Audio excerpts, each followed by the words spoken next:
have to really escalate the noise we make so that we'll be heard.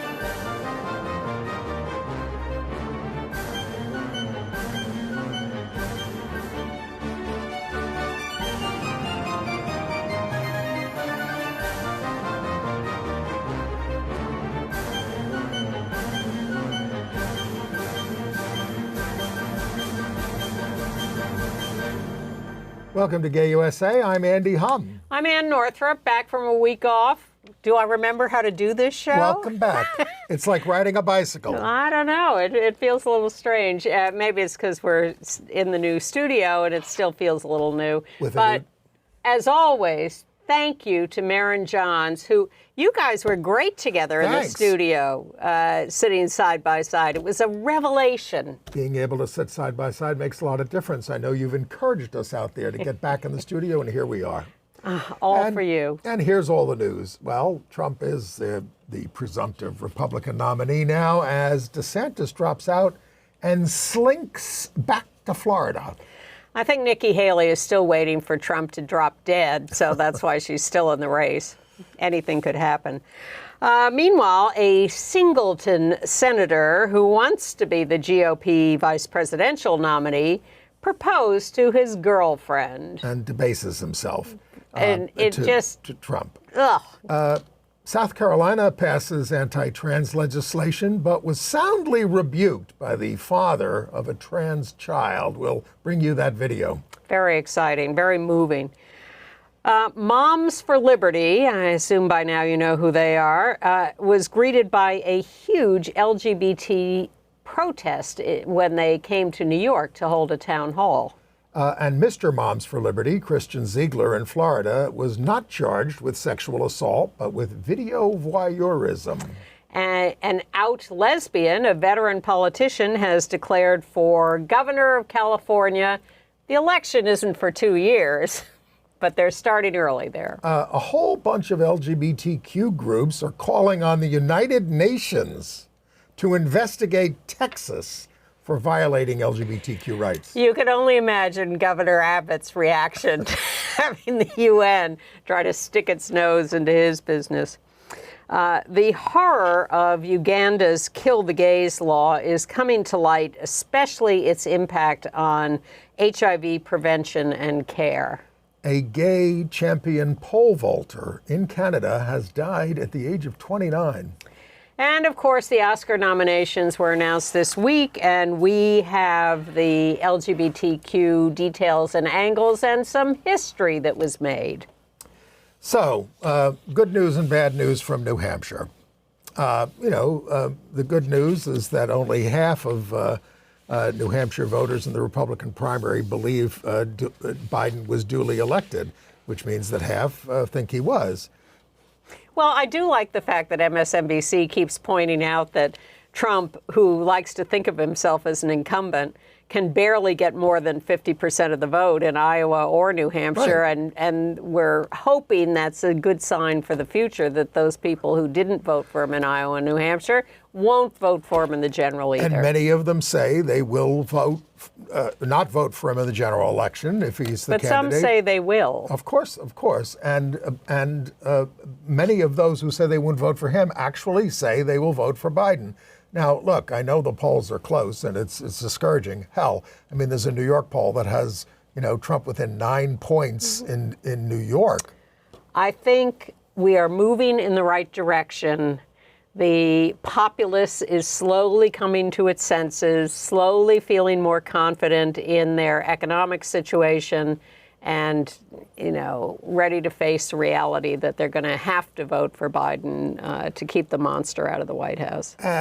And speaking of monsters, Ron DeSantis, who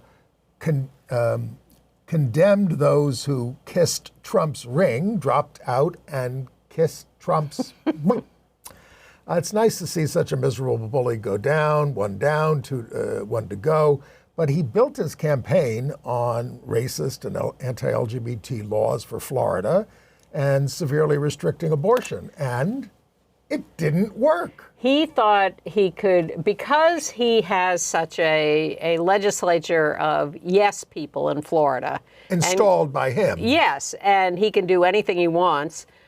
he made the mistake of thinking that would translate nationally and that he could run to the right of Trump and sweep the field. And he found out that because he is an awkward human being who doesn't like people and can't be personable, that they just rejected him and said, go away. And I was going to mention it later when we talk about book banning, but even the legislature now is rebelling against some of the book banning. They think it's a losing issue, so they've come up with a new proposal. Well, if you want to object to a book, you get 5 tries, but then you're charged $100 filing fee for each book that you want to challenge. Well, this is because there are only 11 people in the country who are challenging tens of thousands of books.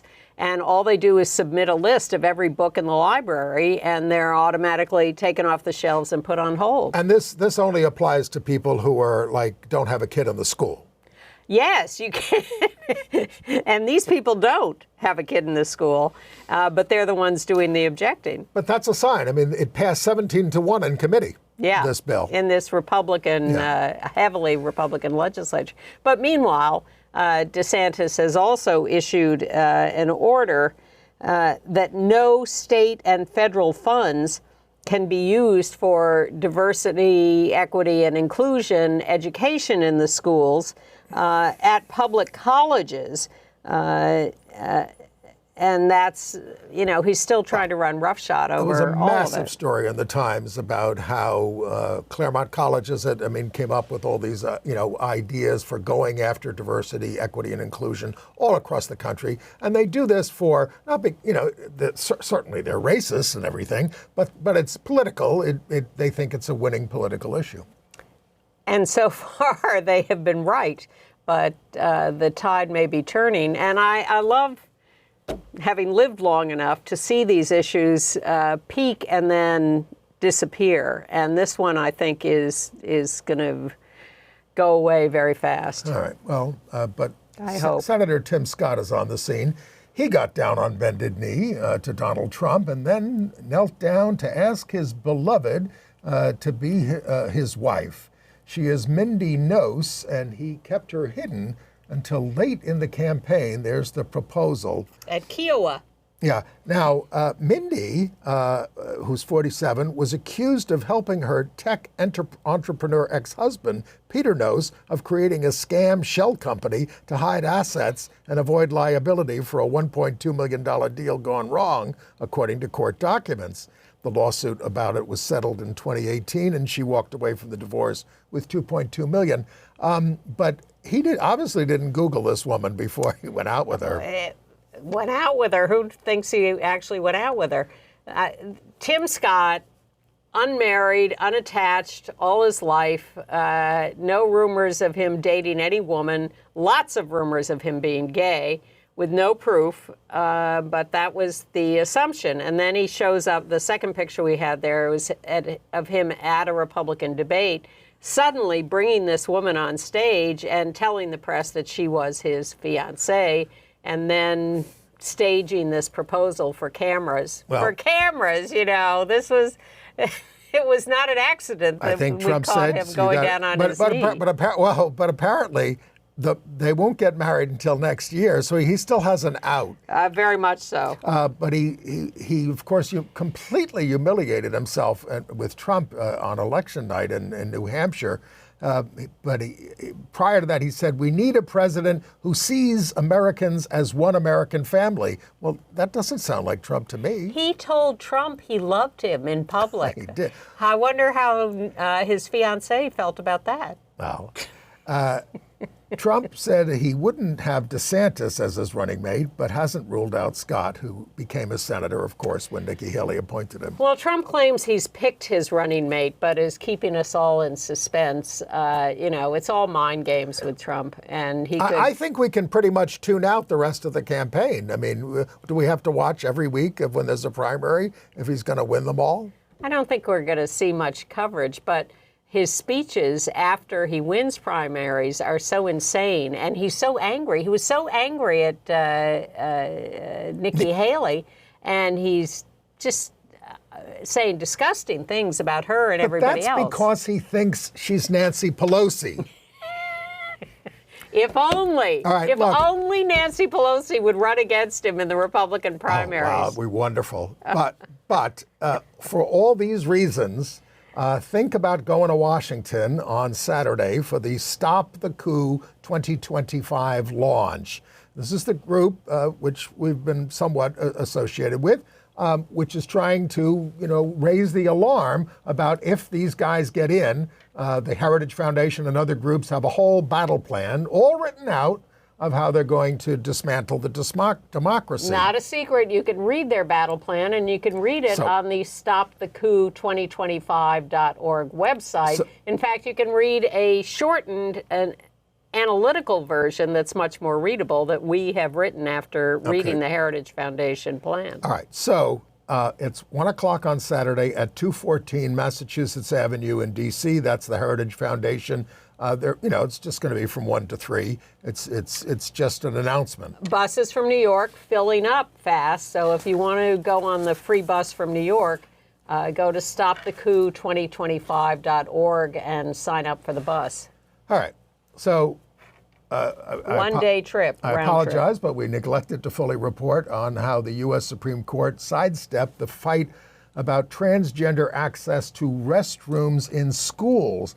They declined to hear the appeal of an Indiana school district's defense of a policy barring trans students from using restrooms aligned with their gender identities.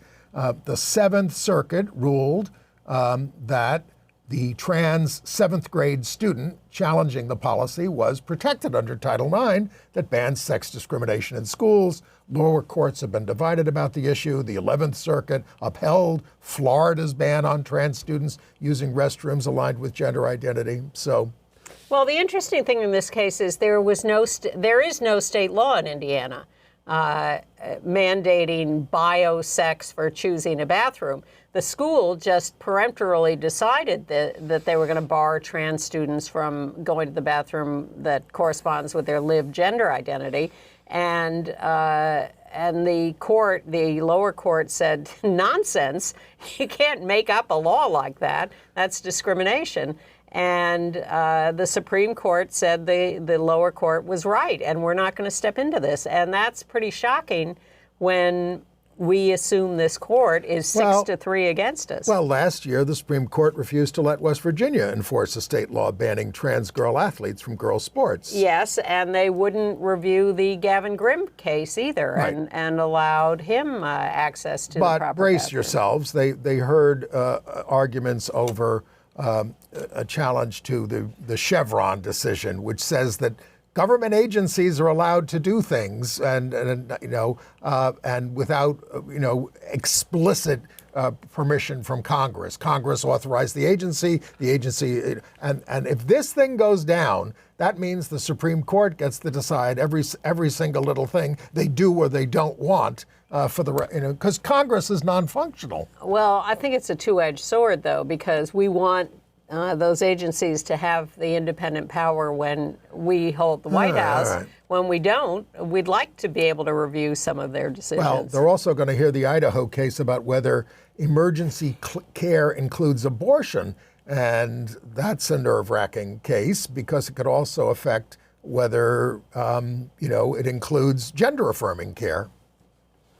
Well, I'm excited about the news from Ohio. We've been reporting on how now 4 trans candidates for local offices in Ohio were kicked off their ballots because they had not declared their former names, their dead names, on the ballot when the law requires that if you've changed your name within the last 5 years, you have to put that, no matter who you are or why you've changed your name. Unless it's because you got married. Yes.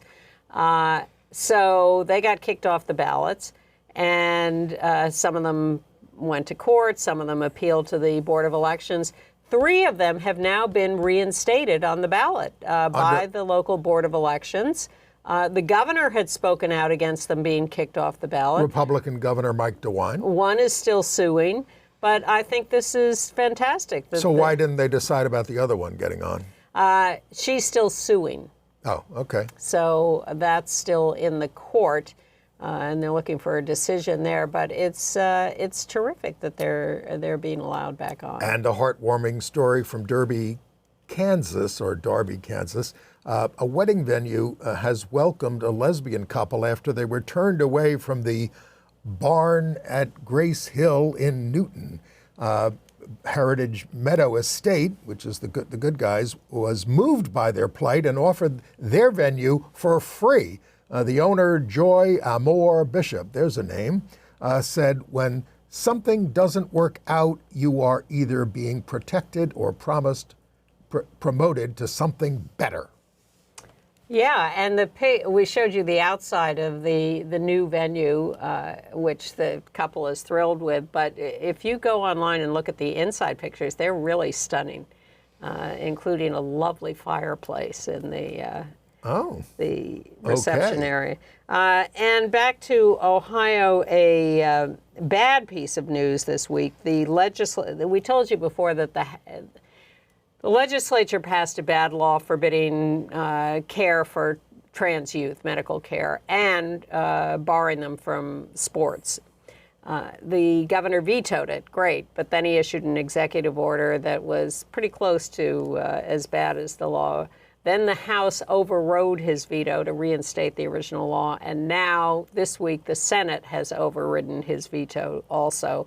So the bad law barring trans youth medical care and barring trans youth from school sports goes into effect. And in South Carolina, the state house moved to ban gender-affirming care for minors, and people under 26 can't use Medicaid to cover the costs of such care. And school employees can't withhold knowledge of a student's trans ID from their legal guardians. So we have video that we're going to show you of a father of a trans child testifying against this, Eric Childs. My name is Eric Childs. I'm a resident of South Carolina, an Operation Iraqi Freedom Combat veteran, student, taxpayer, proud father of 4 amazing children, and a lucky husband to an outstanding mental health professional. I'm opposed to Bill 4624. I want each of you that are in favor of this bill today to examine your credentials and your education, then ask yourself if you treat these kind of patients of any kind. If the answer is no, that should be your response to this bill today. Point blank. I find this bill to be an egregious overreach by our government, endeavoring to control our state citizens and oppress yet another marginalized community. The American dream is for all people, not just those that attend church with or are closely related to our state's legislators. The promise of life, liberty, and the pursuit of happiness is for everyone, no matter whether you agree with how they choose to live, how folks enjoy their liberty, or pursue their happiness, as long as they aren't infringing upon the rights of others the way that you're intending to do today. I joined the military in my youth to defend this country. I was deployed to fight religious extremism and help set up democracy in another country halfway across the globe, only to come home and now have to defend against a different faction of religious extremists in my own backyard. I swore an oath to fight enemies both foreign and domestic. My oath never expires. As long as you attempt to legislate and oppress the people of this state, I'll be here to fight you for their freedoms. Big government is not something that any of us want or need. The purpose of the government is to serve the people. I'm just one of many veterans that fought for the freedoms of the people that you intend to control with this atrocious piece of legislation. I recently visited our nation's capital and had the opportunity to see Arlington National Cemetery. I can attest to the fact that it is truly striking at the number of headstones that stretch across the landscape there. As a combat veteran and very proud father of a trans child, I ask that you respect the sacrifices that were made in the name of freedom for this country and vote no for Bill H4624. Thank you for your testimony. That is what it means to be an American. I want him to run for president. Absolutely. Wow. You know, the South Carolina law would discipline doctors who provide prohibited care, but unlike Florida, it doesn't subject them to criminal penalties.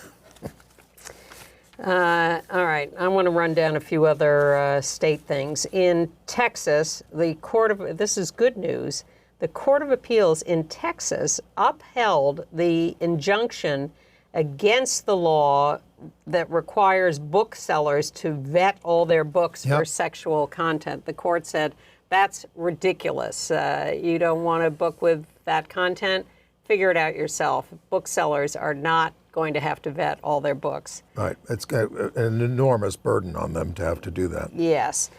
In Wisconsin, the Assembly, the very right-wing legislature there, the Assembly is proposing bills that would force outing LGBTQ students to their parents, restrict lessons on race and gender as controversial, and ease gun sales.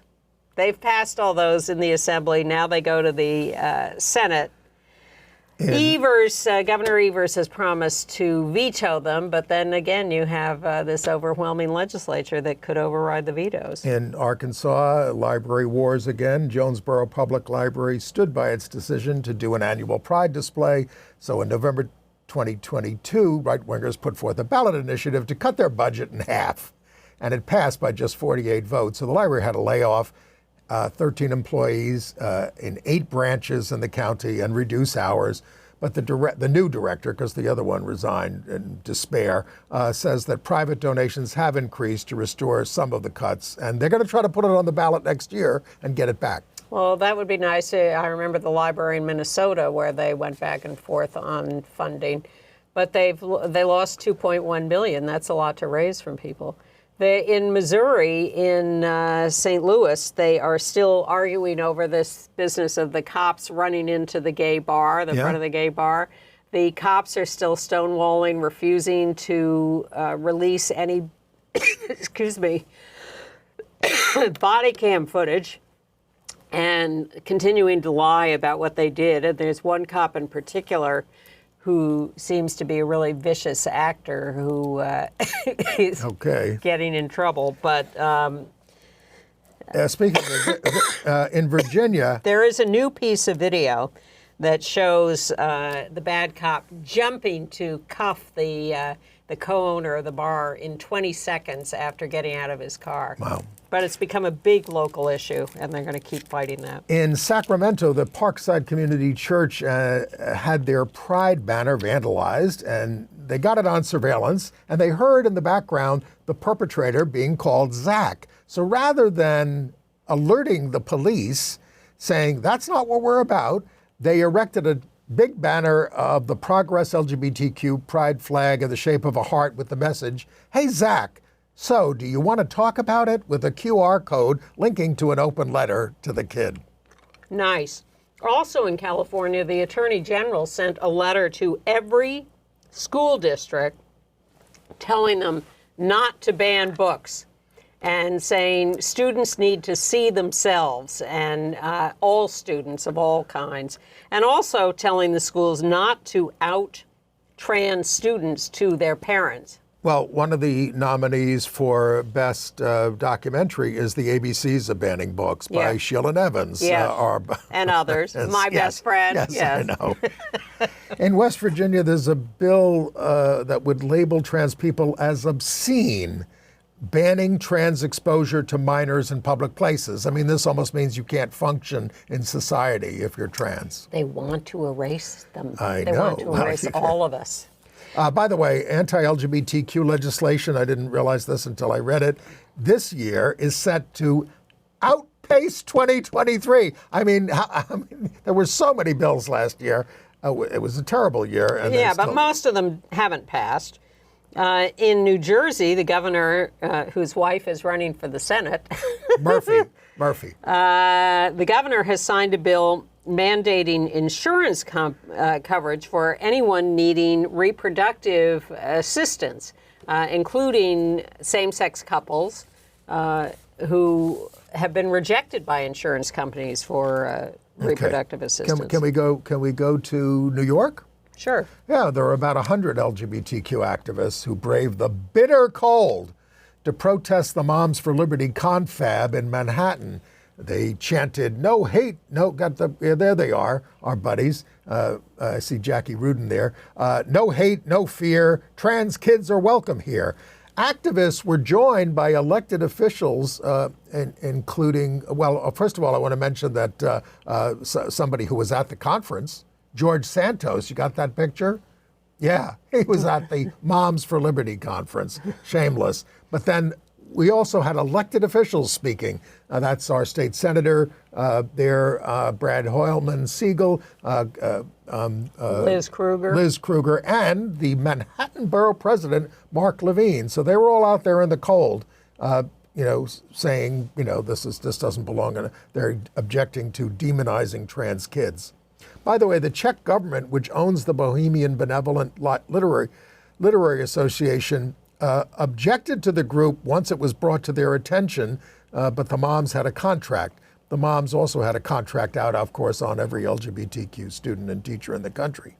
And trans activists have contacted the Hall to ask that they be allowed to hold an event there in opposition. No answer yet from the Bohemian Hall. Yeah. All right. And back to Florida, which we will go back and forth to a lot. Speaking of Moms for Liberty, Christian Ziegler, husband of one of the Moms for Liberty co-founders, Christian and Bridget. Christian has been told he will not be accused of rape. He will not be prosecuted for that by the other woman with whom Christian and Bridget had the three-way, and then Bridget didn't show up for the next scheduled one, and so Christian had sex with the woman, and she said it was rape, and he said it wasn't, but he videoed the whole thing, and that's a crime. May be prosecuted for video voyeurism. Well, he did it without consent. Well, she was there, and I bet that there may be those in the court who say, well, then she should have ripped it out of his hand or something. Well, they still got rid of him as the chair of the GOP in the state. Excellent Okay, but news. not Bridget from her positions in Sarasota. Not yet. All right. Tony Atkins, the 61 years old, the out lesbian president pro tem of the California State Senate, has declared for governor of California this week. If elected, she'd be the first woman and the first out governor. The election is in 2026. It's a crowded field. It is a crowded field. It's going to get more crowded. Gavin Newsom is term limited, so it will be an open seat that people are trying to get, and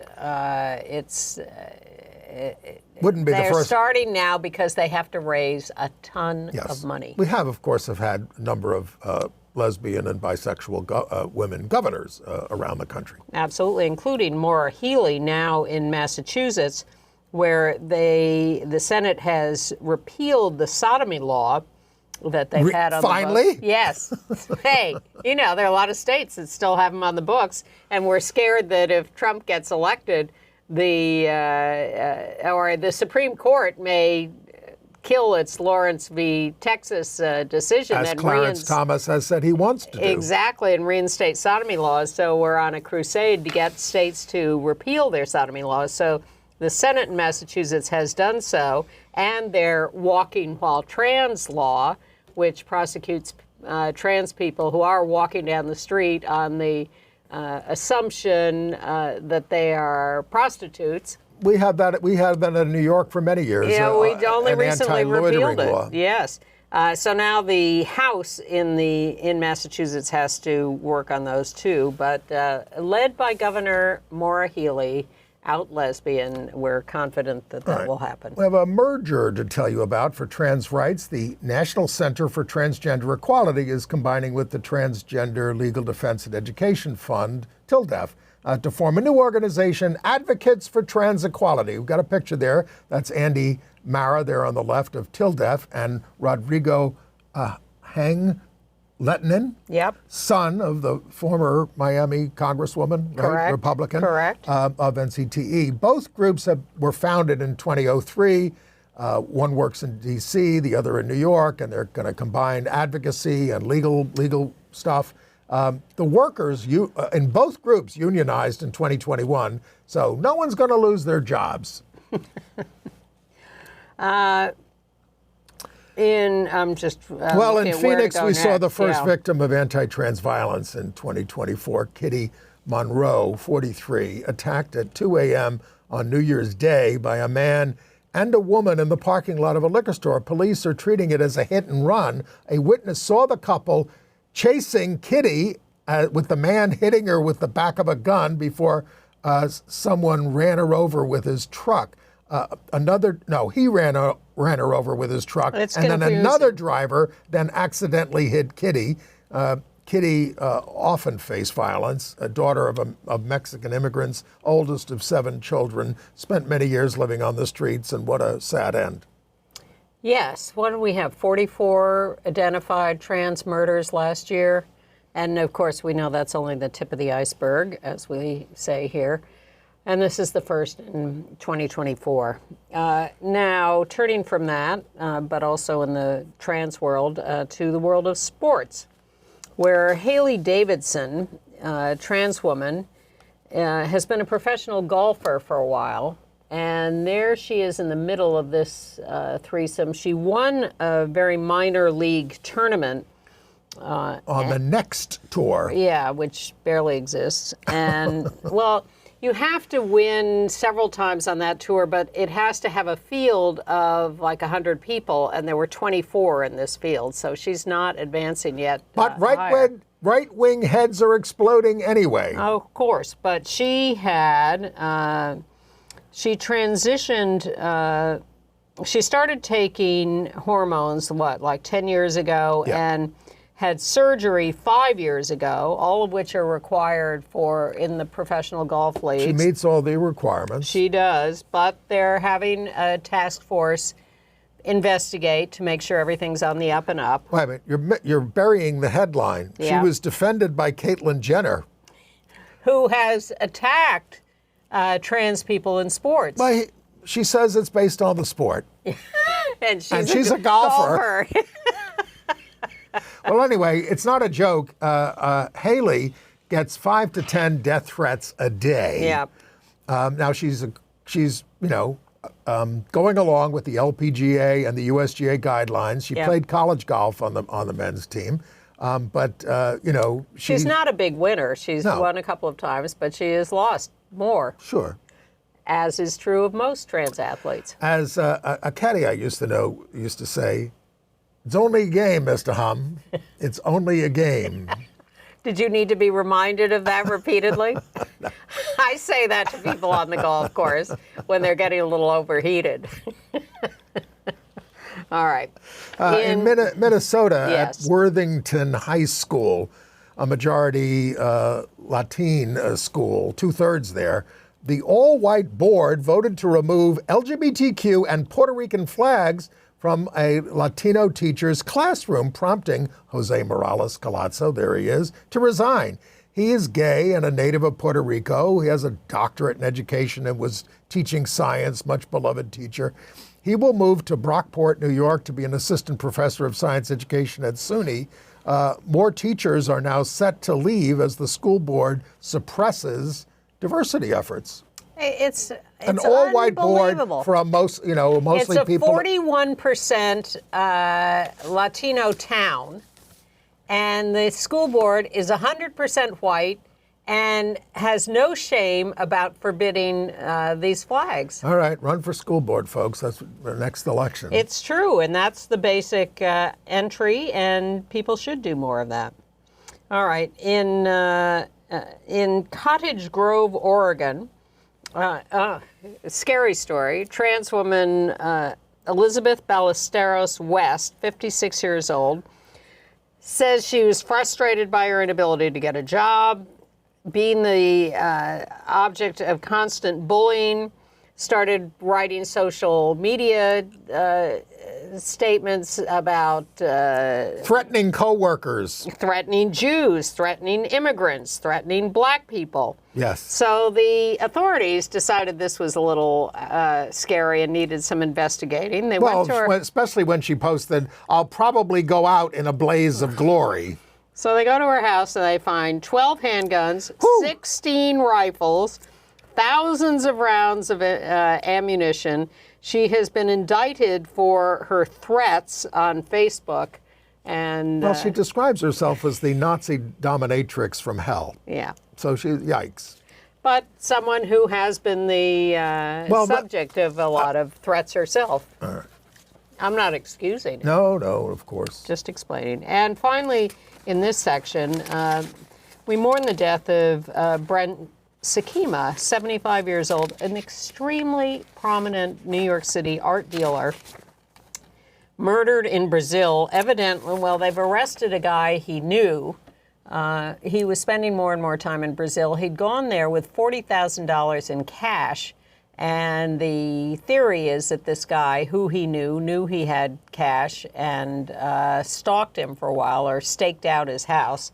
And, a 30-year-old Cuban named Alejandro Travez. And ended up stabbing him to death. But he was, his gallery in New York represented Sheila Hicks and Carol Walker, among others. Carol Walker, wow. Wow. Reports say he is survived by his husband and 12-year-old son, but there are a few details about his personal life. As head of the Worcester Gardens Gallery in the early 1990s in Chelsea, they honored the lives affected by AIDS, homophobia, sexism, racism, and censorship. He was a much beloved figure. Well, I wrote down a few phrases. First of all, he and his husband were divorcing, just to be technically correct, but they do have a child. He was described by someone as who talked about his fearlessness, his kindness, and his sophistication. And someone else who he had a very wide range of artists and art and was interested in all sorts of different manifestations of art. And someone described it as delirious pluralism, which is pretty cool. Yeah. So a great loss and a tragic story. And Brent Sikkema gone at 75. All right. Now, if we really want a tragic story, we're going to update you on what's going on in Uganda. We've talked about it a lot on the show. The impact of the Kill the Gays law, especially on HIV prevention and care, where Uganda had excelled. There was an excellent article in the Times about this, but I picked up on some details that I don't think we've reported. Citizens are required to report knowledge of same-sex activity, and there is no exception for healthcare workers. That has a devastating impact on HIV care. There's been a lot, entrapment and blackmail are rampant, sometimes by the police using dating apps, but you don't even have to have proof that someone is actively homosexual. You just say him, her, and you point at somebody and they're going to be arrested, and it's a way to get back at your enemies. LGBTQ people are being subjected to hate and violence. We have a picture there of Nathaniel Issa Raguma, 34 years old. He says, and this is a gay guy in Uganda, he says, we are suffering so much and our life is in danger. He's very brave to give the interview. Yep. Now, the Constitutional Court is set to rule on the new law. I haven't read what their decision is because they struck it down, one like it before, but that's not going to quell all this homophobia. And it's spreading. Ghana is on the verge of passing a draconian bill. Gay sex is already punishable by 3 years in jail. The new law would make being LGBTQ or an ally punishable by 10 years in prison. Well, let me finish up on Uganda. The number of people seeking HIV care has been cut in half. Almost no walk-ins for fear of raids. Dozens of healthcare providers and patients have been arrested. The new law requires researchers to release the names of study participants in these HIV things. An AIDS educator, a trans man, was arrested for promoting homosexuality by doing a workshop. 13% of Ugandan men who have sex with men are HIV positive. Now many are cut off from care. The director of the sexually transmitted infection clinic was accosted at a restaurant and at his home for serving these people. And the health minister celebrated the passage of the law. It's a pogrom. That is absolutely what it is. It is And so frightening. And it is spreading. So frightening. Yeah. And there's elements of it here, and it's elements of what they're doing here. Sure. That's why we have to stop them. We have to stop the coup. We do. All right. Okay. At the Vatican, the Pope is still defending his edict that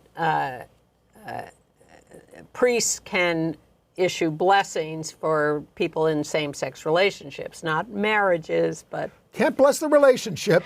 But just bless the people. Here's what struck me about this. Where did he make his latest defense? On a talk show. Already gave an interview. Yes. Perhaps we should book him here. He stands by his blessings and says those who disagree are jumping to conclusions, don't understand, and won't discuss their disagreement. He's very angry at them. Well, Yeah. All right.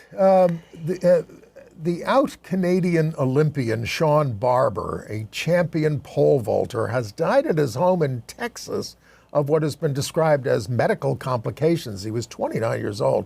He won gold at the 2015 World Championships and at the Pan American Games. He came out publicly in 2017, and he remains the Canadian record holder in that event. Described as a good-hearted person who always put others ahead of himself. He'd evidently been sick for a while, but still no details on what that was all about. But he was as you say, an Olympian. He was a real champion in the pole vaulting. Also in Canada, in the small town of Norwich, Ontario, they reversed its decision to ban pride flags on city property back in May. The ban led to vandalism against pride flags on private property. So the town is erecting a community flagpole to fly flags for various causes. One town councilor had resigned after the ban was passed. On the new pole, several flags were pre-approved. Pride, Black History Month, and United Nations flags. Oh, the United Nations is going after, has been asked to go after Texas. Oh, let's talk about it. Yeah. Various activist groups and people have asked the UN. Well, you're talking about major groups: Human Rights Campaign, GLAAD, the ACLU of Texas, Equality Texas, and have asked the United Nations to investigate the state of Texas for human rights abuses against LGBTQ people. Yeah. What would happen if the UN decided that Texas was a violator? They're saying to the UN, we're getting no protection from the federal government. You got to do something. Yep. You're peacekeepers around the world. You evaluate human rights abuses around the world. Well, hey, Texas. In Spain, Mario Alcalde is the first matador to come out as LGBTQ in that country. Seems long overdue. I go my own way, he said. I don't care what other people think. He said he is pansexual and strongly identifies with the LGBTQ plus flag. Ole! He says everyone in the LGBT community.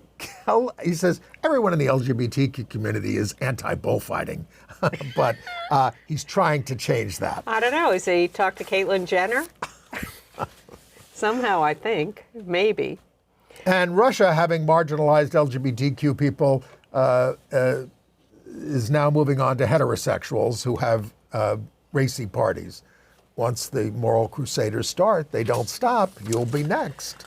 Well, we both watched that American Experience episode on PBS this week about Nazis in America. Yes, which takes us back not that long ago. No.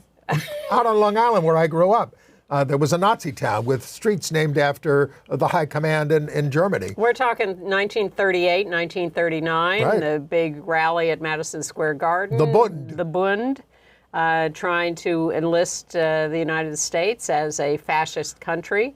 Very serious about it, and made a lot of Charles headway. Lindbergh ended up being one of their champions. Yeah. It was scary. Very scary. Well, when Trump was first elected in 2016, I started watching a lot of Nazi documentaries to see how they gained power and what they did with it once they got it. And it's illustrative and terrifying. Well, there's just a great appetite for fascism. Yep. In health the news, easy way out. In health news, Paxlovid for the treatment of COVID is no longer covered by the federal government. That's terrible. Co-payments can now, unless you're on Medicare and Medicaid, co-payments can now run as high as $140. So in New York, our state Senator Brent Siegler introduced a bill to compel health insurers to cover it. All right, Oscars. Yes, Oscar. Well, the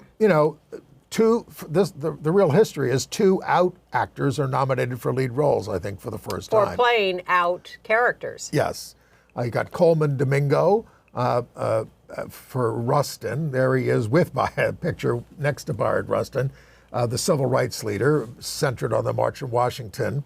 Now, the next picture we have is a not gay actress, Annette Bening, who is nominated for NIAD for lead actor, female actor, and as the marathon swimmer Diana Nyad, pictured there, of course, with Jodie Foster, nominated for Best Supporting Actress, playing the out Bonnie Stahl. They're out. And then Lily Gladstone, nominated for Best Actress for Killers of the Flower Moon, already won the Golden Globe. She identifies as queer, non-binary. Uses she, they pronouns. Yep. And is, as I said, nominated for Best Actress. So that's a good lineup. Now, snubbed in the leading ones were out Andrew Scott in All of Us Strangers, more about which later. That's kind of a big snub.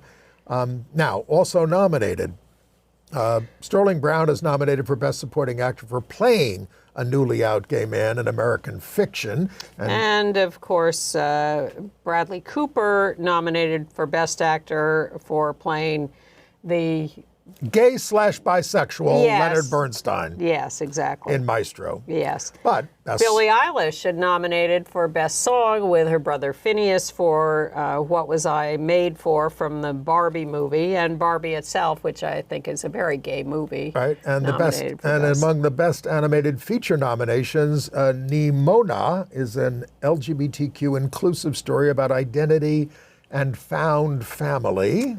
And as you mentioned before, the ABCs of Book Banning was nominated for Best Documentary Short, which is all about the banning of LGBTQ books and has 3 directors, one of whom is Sheila Nevins, former head of documentaries at HBO. We laugh because we had an encounter last year. Right. Elliot Page produced a short that was on the short list for nominations but did not make it, called The Avocado Pit. That is a trans story. And not particularly LGBTQ, but I was a little heartbroken that Are You There, God, It's Me, Margaret didn't get any nominations. It's a wonderful movie. Absolutely. That is Judy Blume book. I can't remember whether I saw it on HBO or Showtime. Not sure, but I did see it on TV. It is on TV, so therefore it must be available on demand on TV. Are You There, God? It's Me, Margaret. Highly, highly recommended. A coming-of-age story. Yeah. So the Oscars air on ABC on March 10th, Sunday night. I don't know. Do we care about the Oscars? Not as much as we used to. We used to have a big party every year. Now we don't. Yeah, but you got sick of throwing that party. I did. Yeah. Well, I'm it's okay. Getting on in years. All right. Tell me about Sappho-Rama. Well, Film Forum is a much beloved movie theater here in New York that shows a lot of old movies and has various little film festivals. So they have, for 2 weeks in February 2nd through 13th, they are having Sappho-Rama, where they're showing a lot of lesbian-themed movies, including The True Adventures of Two Girls in Love. I've just butchered that title. Maria Magenti's old movie, which was completely charming. But old movies, newer movies, a whole range. Are they showing Daughters of Lesbos? I don't know. I didn't memorize the lineup. But I was delighted to see they're doing this. Film Forum, go on their website and look up the schedule, and you'll find lots of great things to go see. I actually went to the movies to see what all the fuss was about. Out director Andrew Hayes' All of Us Strangers, starring, we got a picture of them there, out Andrew Scott and Paul Mescal as a couple dating. Now the next picture is Scott, the Scott character, with Jamie Bell and Claire Foy, and it's not giving too much away to say he's writing he's writing a screenplay about his youth. So he goes to his old house in London where he grew up, where his parents lived and died when he was 12. And that's the setup for the movie. And they're there. You lost me already. No, he goes to his old house. You don't have to re-explain it. He goes, I just don't care. That's the setup. Now, it's very mysterious, and I don't want to give away too much. I recommend experiencing it for yourself. What I can say is that I have friends who bawled through the whole thing. They just cried. I found it tremendously evocative and thoughtful. It merely made me reflect on family relationships and friendship and lover relationships and all that kind of stuff. Terrific performances. So I recommend it. I'm not sure I recommend The Traitors, which someone has sucked me into watching on Peacock, the Alan Cummings competition show. I don't know. Yeah, don't bother. Okay. Sorry, Alan. Sorry I got sucked into it. But I am a little sorry to read that, and just like that, the Sex and the City follow-up series is ditching Sarah Ramirez, who played Che there as Cynthia Nixon's sometime lover. She sort of they broke up, and so she sort of run out of storyline, so we will not see Che on season 3 of And Just Like That. Reports say the creators decided Ramirez's character was a waste of time and annoying to fans. Now, I kind of soured on the series before Sheikh even came on the scene. The whole thing is annoying. That doesn't mean you don't watch it. Others are saying... Come on. Others are saying that she was let go for supporting a ceasefire in Gaza. But so does Cynthia Nixon. Yes, exactly. So, I don't know. Yeah, they just weren't creative enough to think of something to do with Sarah Ramirez. GLAAD award nominations are out, covering all media, TV, movies, journalism, theater, blogs, and more. We will link to them in our email, or you can go to GLAAD.org. So it's a list that you might want to peruse if you're looking for LGBTQ content. Now, we have an unofficial crusade here, or theme, of trying to document LGBTQ people on game shows. Excuse me. And our friend Shep is keeping us honest on this by making us talk about another one, and that is Shark Tank. Not exactly a game show, but sort of game show adjacent. And a charming lesbian couple showed up recently. All right. Caroline and Rose, to hawk their new stick-on wall sconces. Okay. All right. It's your last chance to see Harmony on Broadway, the musical from Barry Manilow and Bruce Sussman about the 1930s a cappella German group, the Comedian Harmonists, who were immensely popular until Hitler came along. It closes on February the 4th. And then there's also... this is why Barry Manilow was on The View recently, trying to rescue it in its last days. And there's a play coming, or musical coming, called Suffs, about suffragettes. Shayna Taubes. Suffragists. Okay, well, that's the phrase they use. Yeah. It starts previews March 26th, starring Taub as Alice Paul, Nikki James as Ida B. Wells, and Jenna Colella as Carrie Chapman Catt. President Wilson will be portrayed by Grace McLean. Hillary Clinton is a producer. But the most important event of the year, the most important, Feud, Capote versus the Swans on FX and Hulu, the latest Ryan Murphy production. This is an all-star cast that is based on the Truman Capote. Who they got there? Naomi Watts and Diane Lane and... Chloe Sevigny, Callista Flockhart, Molly Ringwald. It's an incredible cast of all these actresses portraying like Babe Paley and all the... And Tom Hollander is playing Capote? Maybe. I saw his name there. Yeah. So the first Feud series was Joan Crawford and Betty Davis. Fantastic. Famous Feud. Fantastic series. And this one is also going to be fantastic.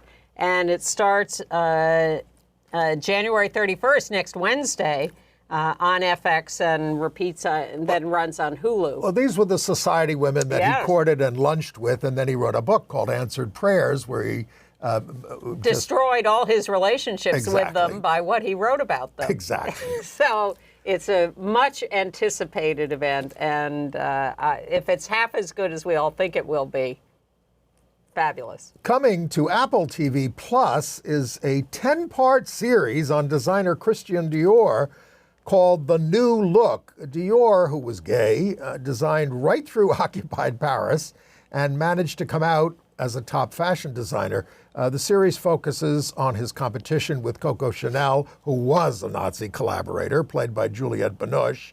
Dior is played by Ben Mendelsohn. Glenn Close co-stars as Harper's Bazaar editor Carmel Snow. That's February 14th on Apple TV Plus. All right, and a couple of fun things that happened in the last week. One of them in L.A., a well-known drag queen was on stage at an event celebrating the Abbey Bar, which was changing ownership, changed ownership. This was Elizabeth Taylor's favorite bar. She used to hang out there. It's a very famous and popular gay bar that it's the kind of place celebrities like to go. So this drag queen was impersoning Jennifer the drag Lopez. artist is Joe Lopez. Joe Lopez, yes, impersonating Jennifer Lopez and doing her new number, J-Lo's new number. When who should appear from behind the curtain but the real J-Lo, 2 feet shorter, but very attractive. So Joe Lopez proclaimed, "I met Mother." She was promoting her album, This Is Me. But J-Lo was also there to honor the founder and former owner, David Cooley, who sold it after 33 years to the founder of Mr., the largest provider of telemedicine to people with HIV. Yeah. And the biggest event on TV this week was Saturday Night Live with Renee Rapp as the musical guest, not the host. That was Jacob Elordi. The beauteous Jacob Elordi. Well, the beauteous Renee Rapp, who you may or may not remember from the new Mean Girls movie. And she also was in Mean Girls on Broadway. Yeah. And my favorite, Sex Lives of College Girls, which was a wonderful series, which is going to have another season on Netflix or one of the streaming services. And she was introduced by Rachel McAdams, who played the original Mean Girls role in the original Mean Girls movie. And Renee Rapp did a number of skits, even though she was the musical guest, and did 2 numbers. And her second number was her song called Not My Fault, which is a very out lesbian song. Renee Rapp is a lesbian or bi or whatever, queer.